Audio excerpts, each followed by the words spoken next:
Two assassinations of a Hezbollah commander, a Hamas leader. What are your gut instincts about what comes next? Aaron, I'll start with you.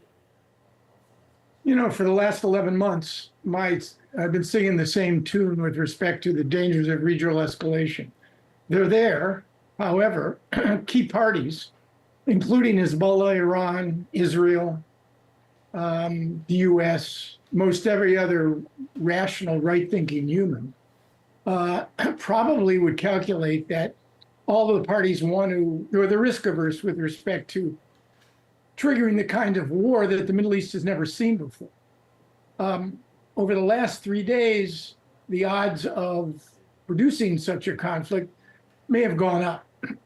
I'd still bet, however, even though I think we're in for a very bad patch over the next several days, I'll still bet, however, that no one wants the kind of war that would engulf the entire region, a war that would be directed largely against civilian populations, national infrastructure, could encompass Syria, Lebanon, Iraq, and even the Gulf, and bring the United States and Iran directly into conflict with one another. I think that that's still, the odds, in my judgment, are still likely that you can avoid such a sustained conflict. But as I said, the blood is up, and the sort of brakes and constraints on various parties are pretty weak. Khaled, is that what your instincts tell you as well? I mean, I agree sort of at an intellectual level. Each side is calculating to try to avoid that, a full-blown explosion. But it doesn't take much for one side to misread the other side's calculation. So now Iran is in a position, in addition to Hezbollah, where they have to respond. And they will do so in ways that they think are limited and constrained, but that Israelis may see as crossing a new red line and therefore trigger an even greater response.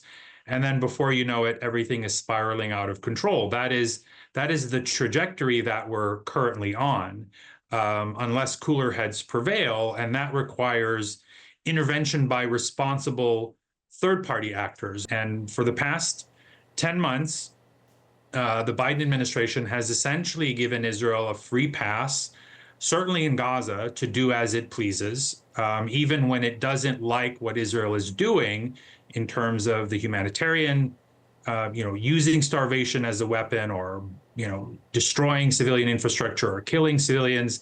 And so something is going to have to change. The U.S. is going to have to change its approach if we're going to prevent that nightmare scenario.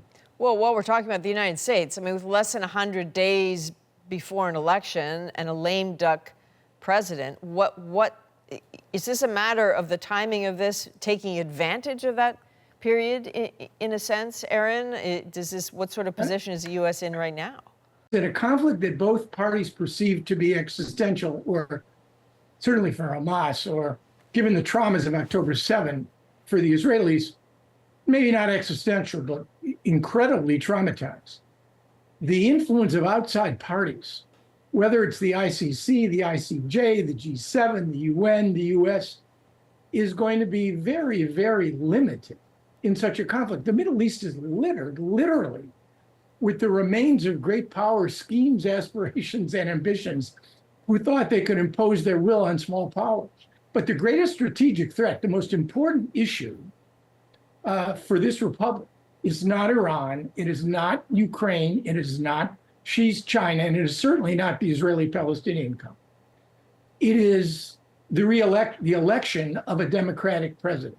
When Ismail Haniyeh was assassinated, I think immediately people asked, what happens with the ceasefire talks now? If Haniyeh was integral to the negotiations, and I believe he was, if a negotiator is killed, are the talks dead too, Khaled?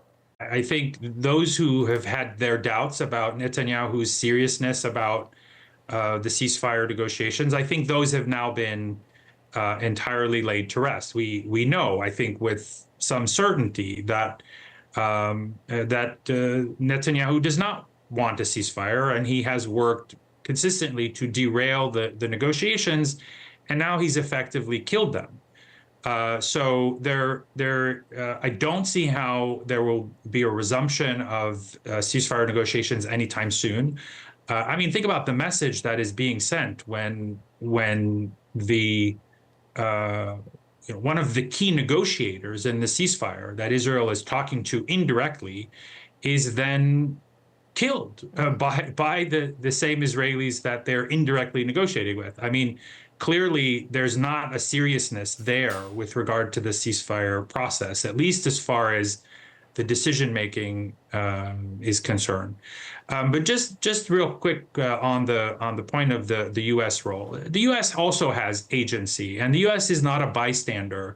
The U.S. is not sort of just kind of biding its time, helplessly sitting on the sidelines. The U.S.